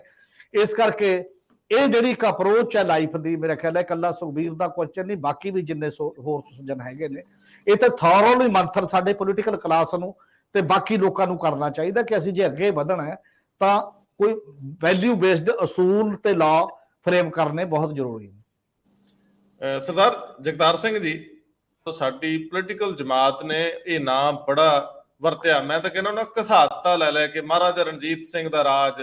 ਫਿਰ ਅਕਾਲੀਆਂ ਨੇ ਨਾਅਰਾ ਦਿੱਤਾ ਸੀ ਕਿ ਰਾਜ ਨਹੀਂ ਸੇਵਾ, ਔਰ ਬਾਅਦ ਦੇ ਵੇਲੇ ਵੀ ਰਾਜੇ ਸਾਰੇ ਜਿਹੜੇ ਵੀ ਅਸੀਂ ਉਸ ਤਰ੍ਹਾਂ ਦੀ ਅਪਰੋਚ ਵੀ ਕਿਸੇ ਨਾਲ ਕੋਈ ਪੱਖਪਾਤ ਨਹੀਂ ਕਰਨਾ। ਵੈਸੇ ਪੰਜਾਬੀਆਂ ਦੇ ਇਸ ਰਾਜੇ ਦਾ ਜ਼ਿਕਰ BBC ਦੀ ਉਸ ਸਰਵੇ 'ਚ ਵੀ ਆਉਂਦਾ ਜਿੱਥੇ ਪੁਰਾਣੇ ਦੌਰ ਦੇ ਕਿਸੇ ਰਾਜ ਵਿੱਚ ਸਭ ਤੋਂ ਬਿਹਤਰ ਰਾਜ ਪ੍ਰਬੰਧ ਸੀਗਾ। ਸੋ ਇਹ ਪੰਜਾਬੀਆਂ ਲਈ ਬੜੇ ਫਖਰ ਦੀ ਗੱਲ ਹੈ ਜਦੋਂ ਲੇਹ ਲਦਾਖ ਦਾ ਜ਼ਿਕਰ ਹੁੰਦਾ ਹੈ, ਕਾਬਲ ਦਾ ਕੰਧਾਰ ਦਾ ਜ਼ਿਕਰ ਹੁੰਦਾ ਹੈ, ਤੇ ਉਦੋਂ ਮਹਾਰਾਜਾ ਰਣਜੀਤ ਸਿੰਘ ਦਾ ਜ਼ਿਕਰ ਹੁੰਦਾ ਹੈ। ਵੱਖਰੀ ਗੱਲ ਅਸੀਂ ਸਿਮਟ ਕੇ ਸੁੰਗੜ ਕੇ, ਕਿਉਂਕਿ ਅਸੀਂ ਸੰਕੀਰਨਤਾ ਦੇ ਵੱਸ ਪੈ ਜਾਂਦੇ ਹਾਂ, ਅਸੀਂ ਧਰਮਾਂ ਦੀਆਂ ਬਲਗਣਾਂ ਤੋਂ ਪਾਰ ਨਹੀਂ ਲੰਘ ਪਾਉਂਦੇ। ਜਦੋਂ ਅੰਗਰੇਜ਼ ਗਿਆ ਸੀ ਤੇ ਉਦੋਂ ਮੰਨਿਆ ਜਾਂਦਾ ਸੀ ਵੀ ਖਾਲਸਾ ਰਾਜ ਲਿਆ, ਖਾਲਸਾ ਦੇ ਕੇ ਜਾਓ, ਲੇਕਿਨ ਕੈਲਕੂਲੇਸ਼ਨ ਦੇ ਵਿੱਚ ਕਹਿੰਦੇ 2 ਤਹਿਸੀਲਾਂ 'ਚ ਬਹੁ ਗਿਣਤੀ ਸਿੱਖ ਪਾਏ ਗਏ। ਸੋ ਜੇ ਖਾਲਸਾ ਰਾਜ ਦੀ ਬਜਾਏ ਪੰਜਾਬ ਦਾ ਰਾਜ ਮੰਗਿਆ ਜਾਂਦਾ ਤੇ ਕਿਆ ਬਿਹਤਰ ਹੁੰਦਾ। ਤੇ ਮੈਨੂੰ ਲੱਗਦਾ ਕਿ ਉਦੋਂ ਦੇ ਜਿਹੜੇ ਲੋਕ ਸੀਗੇ, ਜੇ ਇਹ ਕੇਸ ਨੂੰ ਪ੍ਰੋਪਰ ਰੱਖ ਪਾਉਂਦੇ, ਸ਼ਾਇਦ ਉਹਨਾਂ ਦੀ ਵੀ ਸੰਕੀਰਨ ਸੋਚ ਸੀ ਜਾਂ ਵਿਜ਼ਨ ਵਿਸ਼ਾਲ ਨਹੀਂ ਸੀ। ਅੱਜ ਵੀ ਅਸੀਂ ਲੀਡਰਸ਼ਿਪ ਤੇ ਕ੍ਰਾਈਸਿਸ ਚੋਂ ਹੀ ਲੰਘਦੇ ਹਾਂ ਤੇ ਉਸ ਵੇਲੇ ਵੀ ਲੰਘਦੇ ਰਹੇ। ਸੋ ਮੈਂ ਤੁਹਾਨੂੰ ਚਾਹੂੰਗਾ, ਕਿਉਂਕਿ ਤੁਸੀਂ ਹਿਸਟਰੀ ਨੂੰ ਪੜ੍ਹਦੇ ਹੋ, ਲਿਖਦੇ ਹੋ, ਜਿਉਂਦੇ ਹੋ, ਮਾਣਦੇ ਹੋ, ਹਿਸਟਰੀ ਦੇ ਵਿੱਚ ਸੌਂਦੇ ਜੀਂਦੇ ਹੋ, ਤਾਂ ਕੁਦਰਤੀ ਤੌਰ ਤੇ ਮਹਾਰਾਜਾ ਰਣਜੀਤ ਸਿੰਘ ਦੇ ਨਜ਼ਰੀਏ ਤੋਂ ਬਹੁਤ ਸੰਖੇਪ ਦੇ ਵਿੱਚ ਇੱਕ ਵਿਆਖਿਆ ਜੀ ਦਿਓ, ਤਾਂ ਕਿ ਜਦੋਂ ਕੰਪੈਰੀਜ਼ਨ ਚ ਆਉਂਦਾ ਮੁਕਾਬਲਤਨ ਸਾਡੇ ਲੋਕ, ਸਾਡੇ ਜਿਹੜੇ ਮੌਜੂਦਾ ਸ਼ਾਸਕ ਨੇ, ਰਾਜੇ ਹੀ ਨੇ ਇੱਕ ਤਰ੍ਹਾਂ ਦੇ ਲੋਕਤੰਤਰ ਦੇ, ਜਦੋਂ ਉਹ ਮਹਾਰਾਜਾ ਰਣਜੀਤ ਸਿੰਘ ਦੀ ਰਾਜ ਦੀ ਗੱਲ ਕਰਦੇ ਆ ਤੇ ਬੁਨਿਆਦੀ ਤੌਰ ਤੇ ਬਾਅਦ ਦੇ ਵਿੱਚ ਉਹ ਕਿਤੇ ਮਾੜਾ ਮੋਟਾ ਆਟਾ ਦਾਲ ਜਿਹਾ ਦੇ ਕੇ ਖੁਸ਼ ਹੋ ਜਾਂਦੇ ਆ। ਇਨਸਾਫ ਪਸੰਦਗੀ ਤੇ ਬਾਕੀ ਚੀਜ਼ਾਂ ਦੇਣ ਤੋਂ ਉਹ ਆਕੀ ਨੇ, ਜਾਂ ਸ਼ਾਇਦ ਉਹਨਾਂ ਦੇ ਵੱਸ ਦੀ ਗੱਲ ਨਹੀਂ। ਇਹਦਾ ਕੰਪੈਰੀਜ਼ਨ ਮੁਕਾਬਲਤਨ ਕਿਵੇਂ ਦੇਖੀਏ? ਮੈਂ ਪਹਿਲਾਂ ਗੱਲ ਕਲੀਅਰ ਕਰਦੇ ਆ ਕਿ ਜਿਸ ਜ਼ਮਾਨੇ ਦੀ ਆਪਾਂ ਗੱਲ ਕਰ ਰਹੇ ਹਾਂ ਨਾ, ਉਦੋਂ ਇਹ ਭਾਰਤ ਇਹ ਨਹੀਂ, ਇਸ ਤਰ੍ਹਾਂ ਨਹੀਂ ਸੀ, ਨਕਸ਼ਾ ਨਹੀਂ, ਜੋਗ੍ਰਾਫਿਕਲ ਸਾਵਰਨ ਏਰੀਆ ਨਹੀਂ ਸੀ ਕਦੇ ਵੀ ਭਾਰਤ ਤੇ। ਇਹਦੇ ਵਿੱਚ ਇਹ ਇੰਡੀਅਨ ਸਬ ਕੰਟੀਨੈਂਟ ਮੈਂ ਕਹਿੰਦਾ ਹੁੰਦਾ ਜੀ, ਤੇ ਉਹਦੇ ਵਿੱਚ ਵੱਖਰੇ ਵੱਖਰੇ ਮੁਲਕ ਸੀਗੇ। ਸਾਡਾ ਪਹਿਲਾ ਪੰਜਾਬੀ ਰਾਜਾ ਪੰਜਾਬ ਦਾ, ਮੈਂ ਪੰਜਾਬ ਦਾ ਕਹਿ ਰਿਹਾ, ਜਦ ਹਿਸਟਰੀ 'ਚ ਲਿਖਿਆ ਜਾਂਦਾ ਕਿ ਇਹ ਭਾਰਤ ਦਾ ਰਾਜਾ ਸੀ। ਭਾਰਤ ਤਾਂ ਥੱਲੇ ਹੈ ਹੀ ਨਹੀਂ ਸੀ, ਸਤਲੁਜ ਤੋਂ ਬਿਯੋਂਡ ਤਾਂ ਇਲਾਕਾ ਦੂਜਾ ਸ਼ੁਰੂ ਹੋ ਜਾਂਦਾ ਸੀਗਾ, ਹੋਰ ਮੁਲਕ ਸੀ ਛੋਟੇ ਛੋਟੇ। ਸੋ ਇਹ ਕਲੀਅਰ ਕਰਨਾ ਚਾਹੀਦਾ ਹੁੰਦਾ ਹਮੇਸ਼ਾ ਹੀ ਕਿ ਉਸ ਵੇਲੇ ਦੀ ਸਿਚੁਏਸ਼ਨ ਹੀ। ਪਹਿਲਾ ਰਾਜਾ ਪੰਜਾਬੀ ਸੀ ਪੋਰਸ, ਇਤਿਹਾਸ ਦੇ ਵਿੱਚ ਜਿਹਨੂੰ ਯਾਦ ਕੀਤਾ ਜਾਂਦਾ ਹੈ। ਉਸ ਤੋਂ ਬਾਅਦ ਬਹੁਤ ਵੱਡਾ ਗੈਪ ਹੈ। ਸਨ 1100 ਦੇ ਆਸ-ਪਾਸ ਅਫਗਾਨਿਸਤਾਨ ਤੋਂ ਇੱਥੇ ਹਮਲੇ ਹੋਣੇ ਸ਼ੁਰੂ ਹੋ ਗਏ, ਲੁੱਟਮਾਰ ਸ਼ੁਰੂ ਹੋ ਗਈ, ਤੇ ਉਹ ਦਿੱਲੀ ਤੱਕ ਲੋਕ ਜਾਂਦੇ ਸੀ ਜਿਹੜੇ ਪਸ਼ਾਵਰ ਤੋਂ ਚੱਲਦੇ, ਆਪਣੇ ਕਾਬਲ ਤੋਂ ਚੱਲਦੇ ਸੀਗੇ। ਸੈਂਟਰਲ ਏਸ਼ੀਆ ਤੋਂ ਆਏ, ਹੌਲੀ ਹੌਲੀ ਇੱਥੇ ਸਰਕਾਰਾਂ ਬਦਲਦੀਆਂ ਗਈਆਂ, ਤੇ ਜਿੰਨੇ ਲੋਕ ਆਏ ਉਹ ਹਮਲਾਵਰ ਆਏ, ਉਹ ਦਰਾ ਖੈਬਰ ਦੇ ਥਰੂ ਆਏ। ਇੱਕ ਬੋਰਨ ਪਾਸ ਵੀ ਹੈ, ਲੇਕਿਨ ਉਹਦੇ ਵਿੱਚੋਂ ਕ੍ਰਾਸ ਕਰਨਾ ਬੜਾ ਔਖਾ ਹੁੰਦਾ। ਇਸ ਕਰਕੇ ਮੇਨ ਜਿਹੜੀ ਆਵਾਜਾਈ ਹੈ ਉਹ ਵਾਇਆ ਖੈਬਰ ਪਾਸ ਸੀਗੀ। ਦੂਜਾ ਪੋਰਸ ਤੋਂ ਬਾਅਦ ਪੰਜਾਬੀ ਰਾਜਾ ਮਹਾਰਾਜਾ ਰਣਜੀਤ ਸਿੰਘ ਆਉਂਦਾ। ਜੇ ਤੁਸੀਂ ਲਾਹੌਰ ਜਾਓ ਤਾਂ ਉਹ ਵੀ ਇਹੀ ਗੱਲ ਮੰਨਦੇ ਆ ਕਿ ਪੰਜਾਬੀਆਂ ਦੇ 2 ਹੀ ਰਾਜੇ ਹੋਏ ਹੈ, ਇੱਕ ਪੋਰਸ, ਦੂਜਾ ਮਹਾਰਾਜਾ ਰਣਜੀਤ ਸਿੰਘ। ਉੱਥੇ ਪੰਜਾਬੀਅਤ ਦੀ ਇਹ ਕਨਸੈਪਟ ਸ਼ਾਇਦ ਸਾਡੇ ਨਾਲੋਂ ਜ਼ਿਆਦਾ ਸਟਰੋਂਗ ਹੈ। ਤੇ ਇਹ ਰਾਜ ਸਿੱਖ ਰਾਜ ਦੇ ਮੈਂ ਕੰਟੈਕਸਟ ਪਹਿਲਾਂ ਕਰੂੰਗਾ। ਜਿਹੜਾ ਕੰਮ ਬੰਦਾ ਬਹਾਦਰ ਨੇ ਸ਼ੁਰੂ ਕੀਤਾ ਸਿਆਸੀ ਪਾਵਰ ਨੂੰ ਕੰਸੋਲੀਡੇਟ ਕਰਨ ਦਾ, ਉਹਦੀ ਕਲਾਈਮੈਕਸ ਮਹਾਰਾਜਾ ਰਣਜੀਤ ਸਿੰਘ ਦਾ ਖਾਲਸਾ ਰਾਜ ਸੀ। ਇਹ ਸਿੱਖ ਅੰਪਾਇਰ ਨੂੰ ਕਿਹਾ ਜਾਂਦਾ ਹੈ। ਇਹਦੀ ਹੱਦਾਂ ਕੀ ਸੀਗੀਆਂ? ਇਹ ਸਤਲੁਜ ਉਰਲੇ ਪਾਸੇ ਸੀ, ਤੇ ਉੱਪਰ ਗਿਲਗਿਟ, ਬਾਲਟਿਸਤਾਨ ਉੱਪਰ ਵਾਲੇ ਪਾਸੇ ਸੀ। ਇੱਕ ਪਾਸੇ ਇਹ ਤਿੱਬਤ ਦੇ ਨਾਲ ਜਾ ਕੇ ਲੱਗਦਾ ਸੀ। ਇਹ ਐਡਾ ਵੱਡਾ ਅੰਪਾਇਰ ਸੀ। ਮੇਰੇ ਖਿਆਲ ਉਸ ਜ਼ਮਾਨੇ ਦੇ ਵਿੱਚ ਇੰਡੀਅਨ ਸਬ ਕੰਟੀਨੈਂਟ ਦੇ ਵਿੱਚ ਜਿਹੜੇ ਵੱਡੇ ਮੁਲਕ ਸੀਗੇ, ਉਹਨਾਂ ਦੇ ਵਿੱਚ ਪੰਜਾਬ ਸੀ। ਨਾ ਇਹਦਾ ਪੰਜਾਬ ਹੀ ਸੀ। ਉਸ ਆਰਮੀ ਦਾ ਨਾਂ ਖਾਲਸਾ ਆਰਮੀ ਸੀ, ਤੇ ਸਿੱਖਾਂ ਦੀ ਗਿਣਤੀ ਸਿਰਫ 8% ਸੀ ਉਸ ਸਾਰੇ ਖਿੱਤੇ ਦੇ ਵਿੱਚ। ਪੰਜਾਬ ਵਿੱਚ 11% ਸੀ, ਟੋਟਲ ਖਿੱਤੇ ਦੇ ਵਿੱਚ 8% ਸੀ। ਬਸ ਇੱਥੋਂ ਤੁਸੀਂ ਅੰਦਾਜ਼ਾ ਲਾਓ ਕਿ ਸਿੱਖ ਪਾਵਰ ਸੀ ਕੀ। ਸੋ ਉਹ ਕੰਸੋਲੀਡੇਸ਼ਨ ਸਿੱਖ ਪਾਵਰ ਦੀ ਮਹਾਰਾਜਾ ਰਣਜੀਤ ਸਿੰਘ ਨੇ ਕੀਤੀ। ਅੱਜ ਤੱਕ ਜੇ ਚੀਨ ਦੇ ਨਾਲ ਕੋਈ ਸਮਝੌਤਾ ਹੱਦਾਂ ਦਾ ਹੋਇਆ ਤੇ ਉਹ ਮਹਾਰਾਜਾ ਰਣਜੀਤ ਸਿੰਘ ਦੀ ਖਾਲਸਾ ਦਰਬਾਰੇ ਖਾਲਸਾ ਨੇ ਕੀਤਾ ਹੈ। ਤ੍ਰਿਸ਼ੂਲ ਦੀ ਟੀਟੀ ਜਿਹਨੂੰ ਕਹਿੰਦੇ ਹੈ ਨਾ, ਇਹ ਕੋਈ ਰਿਕਾਰਡ ਹੈ। ਹੋਰ ਕੋਈ ਟੀਟੀ ਚੀਨ ਨਾਲ ਇਸ ਮੁਲਕ ਦੀ ਨਹੀਂ ਹੋਈ, ਸਿਰਫ ਮਹਾਰਾਜਾ ਰਣਜੀਤ ਸਿੰਘ ਦੀ ਟੀਟੀ ਹੋਈ ਹੈ। ਇਹ ਵਾਸਟਨੈਸ ਹੈ ਉਸ ਅੰਪਾਇਰ ਦੀ, ਤੇ ਇਹਦੀ ਇੰਪੋਰਟੈਂਸ ਹੈ। ਇਹ ਮਹਾਰਾਜਾ ਰਣਜੀਤ ਸਿੰਘ ਦਾ ਰਾਜ, ਇਸ ਕਰਕੇ ਅਸੀਂ ਇਹਨੂੰ ਇੰਨੀ ਤਵੱਜੋ ਦਿੰਦੇ ਹਾਂ, ਤੇ ਇਹਨਾਂ ਇੰਪੋਰਟੈਂਟ ਹੈ। ਵਾਸਟਨੈਸ ਤੇ ਵੱਡੀ ਗੱਲ ਇੱਕ ਹੋਰ ਹੈ, ਜਿਹੜੀ ਰਾਜ ਪ੍ਰਬੰਧ ਸੀ ਉਸ ਵੇਲੇ ਦਾ ਬਹੁਤ ਕਲੀਨ ਮੰਨਿਆ ਜਾਂਦਾ ਸੀ।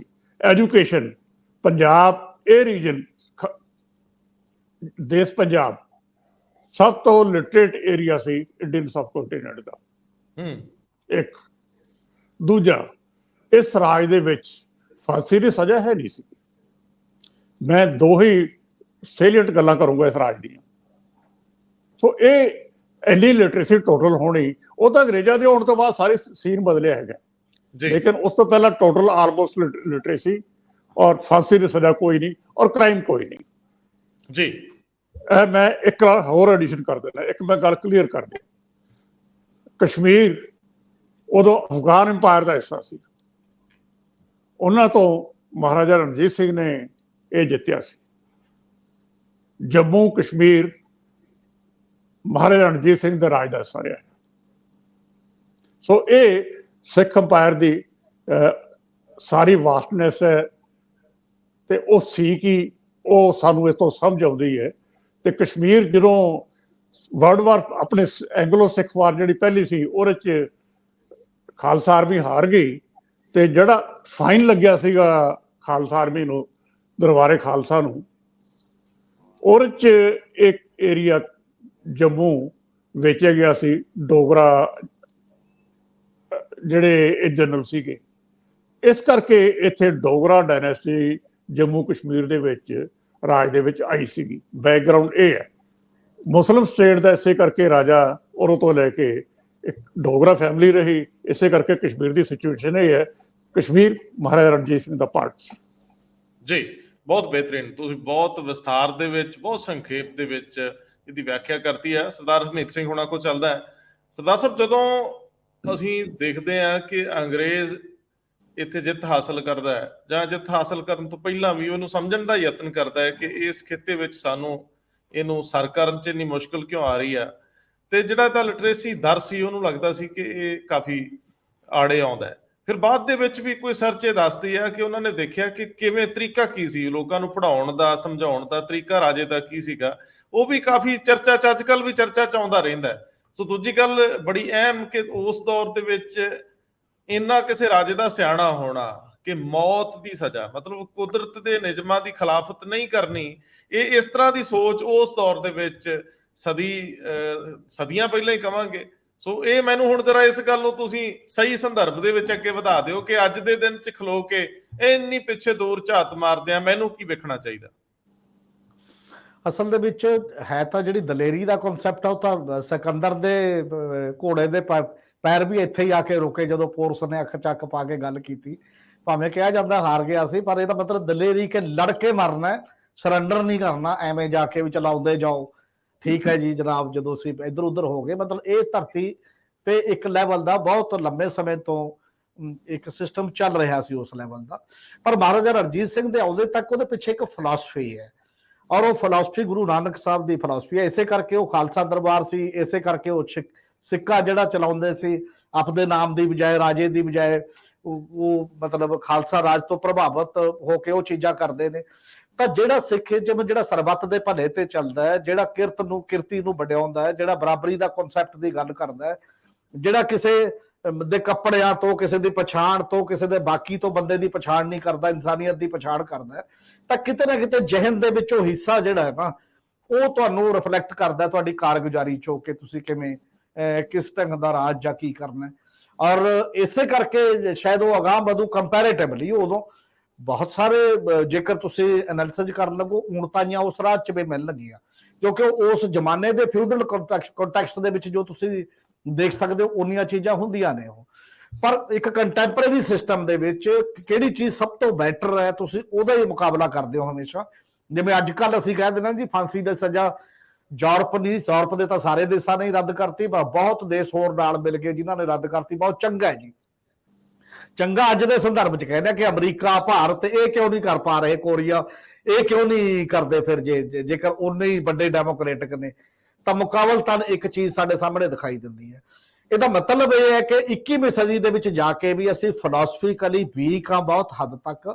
ਅਸੀਂ ਉਸ ਆਈਡੀਓਲੋਜੀਕਲ ਪੱਧਰ ਤੇ ਜਾਂ ਇਨਸਾਨੀਅਤ ਦੇ ਉਸ ਉੱਚੇ ਸੁੱਚੇ ਜਿਹੜਾ ਜਜ਼ਬਾ ਹੈ ਕਿ ਤੁਸੀਂ ਕਿਸੇ ਦਾ ਕਤਲ ਨਹੀਂ ਕਰ ਸਕਦੇ, ਕੁਦਰਤ ਨੇ ਜਿਹਨੂੰ ਮੌਕਾ ਦਿੱਤਾ ਉਹਦਾ ਸਾਰੀਆਂ ਚੀਜ਼ਾਂ ਉੱਥੇ ਤੱਕ ਨਹੀਂ ਪਹੁੰਚਿਆ। ਅਸੀਂ ਬਹੁਤ ਛੋਟੀ ਮਾਨਸਿਕਤਾ ਦੇ ਨਾਲ ਅਜੇ, ਮਤਲਬ ਸਟੇਟਸਮੈਨ ਲੀਡਰਸ਼ਿਪ ਦੀ ਜਿਹੜੀ ਗੱਲ ਹੁੰਦੀ ਹੈ ਉੱਥੇ ਤੱਕ ਪਹੁੰਚਣ ਦੇ ਵਿੱਚ ਸਾਨੂੰ ਪ੍ਰੋਬਲਮ ਹੈਗੀ ਹੈ। ਤੇ ਦੂਜੀ ਗੱਲ ਇਹ ਹੈ ਕਿ ਉਦੋਂ ਪਹਿਲਾਂ ਗੁਰੂ ਗੋਬਿੰਦ ਸਿੰਘ ਦੇ ਵੇਲੇ ਤੋਂ ਹੀ ਲਗਾਤਾਰ ਹੈ, ਚਾਹੇ ਭਾਈ ਕਨ੍ਹੱਈਆ ਦਾ ਇੱਕ ਬਿੰਬ ਹੈ ਸਾਡੇ ਸਾਹਮਣੇ ਕਿ ਤੁਸੀਂ ਦੁਸ਼ਮਣਾਂ ਨੂੰ ਵੀ ਪਾਣੀ ਪਿਲਾਉਣਾ, ਬਾਕੀਆਂ ਨੂੰ ਵੀ ਪਿਲਾਉਣਾ। ਜੇ ਕੋਈ ਰਾਜਾ ਉਸ ਫਿਲਾਸਫੀ ਮੁਤਾਬਕ ਰਾਜ ਕਰਨਾ ਚਾਹੇ ਤਾਂ ਉਹ ਇਹ ਕਿਵੇਂ ਕਰ ਦੇਗਾ ਕਿ ਦੂਜੇ ਧਰਮ ਦਾ ਹੈ, ਦੂਜੀ ਜਾਤ ਦਾ ਹੈ, ਦੂਜਾ ਹੈ ਜਾਂ ਉੱਚਾ ਹੈ ਜਾਂ ਨੀਵਾਂ ਹੈ, ਤਾਂ ਉਹਨੂੰ ਇਨਸਾਫ ਕਰਨਾ ਪਏਗਾ, ਜਸਟਿਸ ਕਰਨਾ ਪਏਗਾ, ਉਸੇ ਗਵਰਨੈਂਸ ਦੇ ਸਾਰੇ ਮਤਲਬ ਜਿਵੇਂ ਕਿਹਾ ਨਾ ਗੁਰਬਾਣੀ ਦਾ ਵੀ ਕਿਹਾ ਕਿ ਰਾਜੇ ਚੋਲੀ ਨਿਆਂ ਕੀ, ਔਰ ਰਾਜਾ ਜੇਕਰ ਉਸ ਪੱਧਰ ਦੇ ਉੱਤੇ ਨਹੀਂ ਚਿਤਵੂਗਾ ਤਾਂ ਕੀ ਕਰੂਗਾ। ਉਹ ਮੇਰੇ ਖਿਆਲ ਕਨਸੈਪਟ ਸੀ ਉਹਦੇ ਪਿੱਛੇ ਜਿਹੜਾ ਲਗਾਤਾਰ ਚੱਲਦਾ ਰਿਹਾ ਤੇ ਜਿਹਨੇ ਉਹ ਸਾਡੇ ਸਾਹਮਣੇ ਇੱਕ ਲਿਆਕਤ ਦੱਸੀ। ਹੁਣ ਜਿਹੜਾ ਸਾਡੇ ਸਾਹਮਣੇ ਇੱਕ ਸੈਟਅਪ ਹੈ, ਡਾਊਨਫਾਲ ਕਦੋਂ ਆਉਂਦਾ ਹੈ? ਡਾਊਨਫਾਲ ਉਦੋਂ ਆਉਂਦਾ ਜਦੋਂ ਅਸੀਂ 47 ਦੀ ਗੱਲ ਕਰਦੇ ਆ, ਜਿਹੜੀ ਤੁਸੀਂ ਪਹਿਲਾਂ ਚੱਲਦੇ ਦੌਰਾਨ ਕਹੀ ਸੀ ਸਾਡੇ ਲੀਡਰਾਂ ਨੇ, ਉਦੋਂ ਤੱਕ ਆਉਂਦੇ ਆਉਂਦੇ ਨਾ ਪਰਿਭਾਸ਼ਾ ਬਦਲ ਗਈ ਬਹੁਤ ਵੱਡੇ ਪੱਧਰ ਤੇ। ਪਰਿਭਾਸ਼ਾ ਇਹ ਹੈ ਕਿ ਅਸੀਂ ਧਰਮ ਨੂੰ ਕੌਮ ਕਹਿਣ ਲੱਗੇ। ਡਿਵੀਜ਼ਨ ਹਿੰਦੂ ਤੇ ਮੁਸਲਿਮ ਦੇ ਆਧਾਰ ਤੇ ਹੋ ਰਹੀ ਹੈ। ਜੇ ਡਿਵੀਜ਼ਨ ਹਿੰਦੂ ਤੇ ਮੁਸਲਿਮ ਤੇ ਆਧਾਰ ਤੇ ਹੋਣੀ ਹੈ ਫਿਰ ਆਬਾਦੀ ਪਰਖੀ ਜਾਣੀ ਹੈ ਤਾਂ 12% ਆਬਾਦੀ ਨੂੰ ਕੌਣ ਦੇਗਾ? ਅਸੀਂ ਹਿਸਟੋਰੀਕਲ ਰੂਲ ਕਿਵੇਂ ਕਰਨਾ ਚਾਹੀਦਾ ਹੈ, ਲੋਕਾਂ ਨੂੰ ਇਕੱਠੇ ਕਿਵੇਂ ਰਹਿਣਾ ਚਾਹੀਦਾ ਹੈ, ਧਾਰਮਿਕ ਵੱਖ-ਵੱਖਰੇਵੇਂ ਹੁੰਦੇ ਹੋਏ ਵੀ ਅਸੀਂ ਸਾਂਝੇ ਕਿਵੇਂ ਰਹਿ ਸਕਦੇ ਹਾਂ, ਉਹ ਸਾਂਝੀ ਵਾਲਤਾ ਦੇ ਤਾਂ ਕਨਸੈਪਟ ਹੀ ਖਤਮ ਕਰਤਾ। ਉਹ ਵੰਡ ਇਸ ਆਧਾਰ ਤੇ ਹੈ ਵੀ ਜਿੱਥੇ ਬਹੁਗਿਣਤੀ ਮੁਸਲਿਮ ਹੈ ਤੁਹਾਡਾ, ਜਿੱਥੇ ਬਹੁਗਿਣਤੀ ਹਿੰਦੂ ਤੁਹਾਡਾ। ਸਾਡੇ ਕੋਲ ਇੱਕ ਜਰੀਆ ਸੀ ਕੈਬਨਿਟ ਮਿਸ਼ਨ ਯੋਜਨਾ ਦਾ। ਕੈਬਨਿਟ ਮਿਸ਼ਨ ਯੋਜਨਾ ਬਿਨਾਂ ਮਤਲਬ ਪੰਡਿਤ ਜਵਾਹਰ ਲਾਲ ਨਹਿਰੂ ਵਿਡਰਾ ਕੀਤਾ ਤੇ ਫਿਰ ਮੁਸਲਿਮ ਲੀਗ ਕੀਤੀ ਤੇ ਛਟਾਬੰਦੀ ਸਾਡੇ ਸਾਹਮਣੇ ਹੈ, ਉਹਦਾ ਨਤੀਜਾ ਸਾਡੇ ਸਾਹਮਣੇ ਹੈ।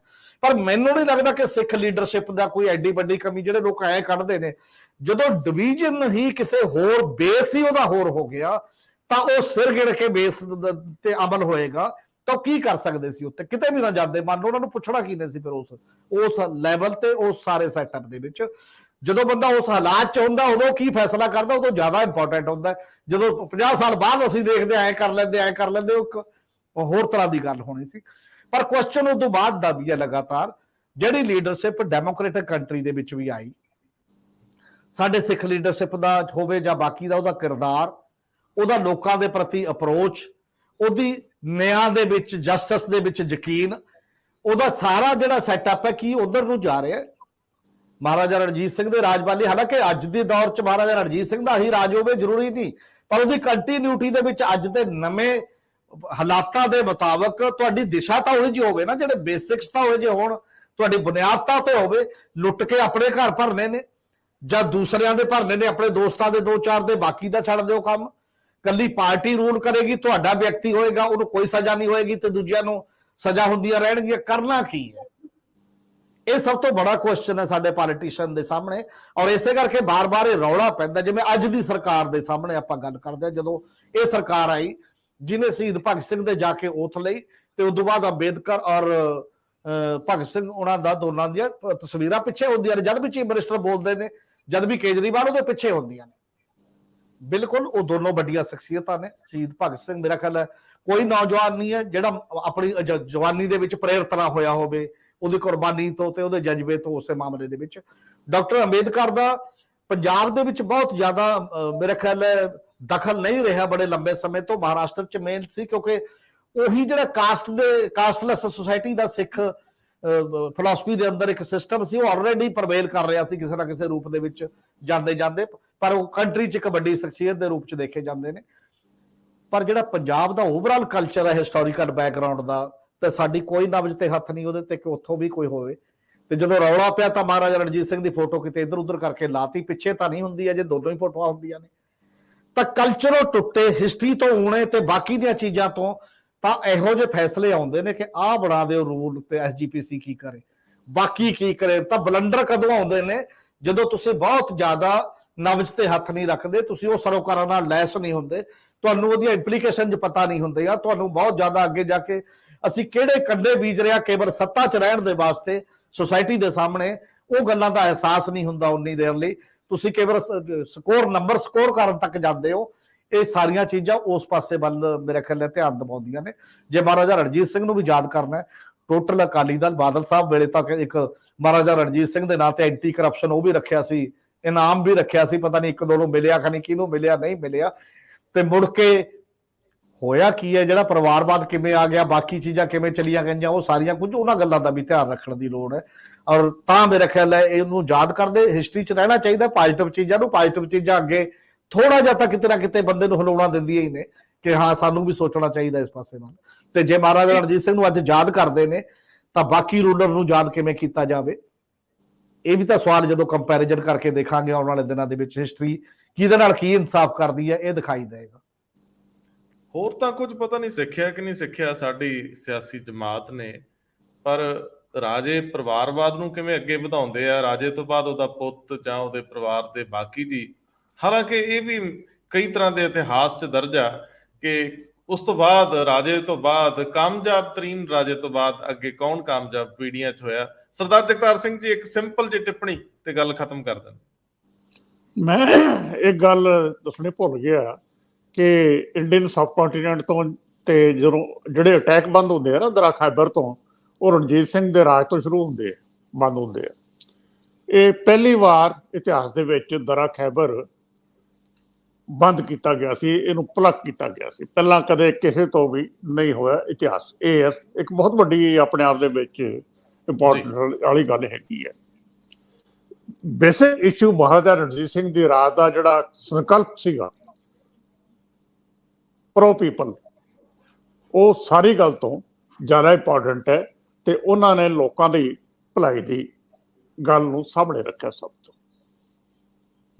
ਔਰ ਮਿੱਥਾਂ ਵੀ ਅਜੇ ਤੱਕ ਨੇ ਕਿ ਰਾਜਾ ਰਾਤ ਨੂੰ ਭੇਸ ਬਦਲ ਕੇ ਨਿਕਲਿਆ ਤੇ ਕੀ ਕੁਝ ਹੋਇਆ। ਇਹ ਸਾਰੀਆਂ ਅੱਜ ਵੀ ਉਹ ਪਰੀ ਕਹਾਣੀਆਂ ਵਰਗੀਆਂ ਕਥਾਵਾਂ ਨੇ ਜਿਹੜੀਆਂ ਨਿੱਕੇ ਹੁੰਦੇ ਆ ਪੜ੍ਹਦੇ ਰਹੇ ਆ। ਵੱਡੇ ਹੋ ਕੇ ਰਾਜਨੀਤੀਵਾਨਾਂ ਨੇ ਸਾਨੂੰ ਮਹਾਰਾਜਾ ਰਣਜੀਤ ਸਿੰਘ ਦਾ ਆਪਣੇ ਆਪ ਵਿੱਚ ਚਿਹਰਾ ਵਿਖਾਉਣ ਦਾ ਯਤਨ ਕੀਤਾ, ਜਿਹਨੂੰ ਅਜੇ ਤੱਕ ਨਕਾਬ ਪਾਸੇ ਕਰ ਕਰਕੇ ਅਸੀਂ ਪਛਾਣਦੇ ਫਿਰਦੇ ਆ, ਉਹਦੇ ਨਕਸ਼ ਨਿਹਾਰਦੇ ਫਿਰਦੇ ਆ ਤੇ ਅਜੇ ਤੱਕ ਮਹਾਰਾਜਾ ਰਣਜੀਤ ਸਿੰਘ ਦਾ ਚਿਹਰਾ ਸਾਹਮਣੇ ਹੁੰਦਾ ਨਹੀਂ, ਆਉਂਦਾ ਨਹੀਂ, ਉਜਲ ਹੈ, ਹਾਲਾਂਕਿ ਦੂਰ ਫੋਟੋ 'ਚ ਦਿਸਦਾ ਹੈ। ਬਹੁਤ ਮਿਹਰਬਾਨੀ, ਬਹੁਤ ਧੰਨਵਾਦ। Thank you. ਸ਼ੁਕਰੀਆ ਜੀ।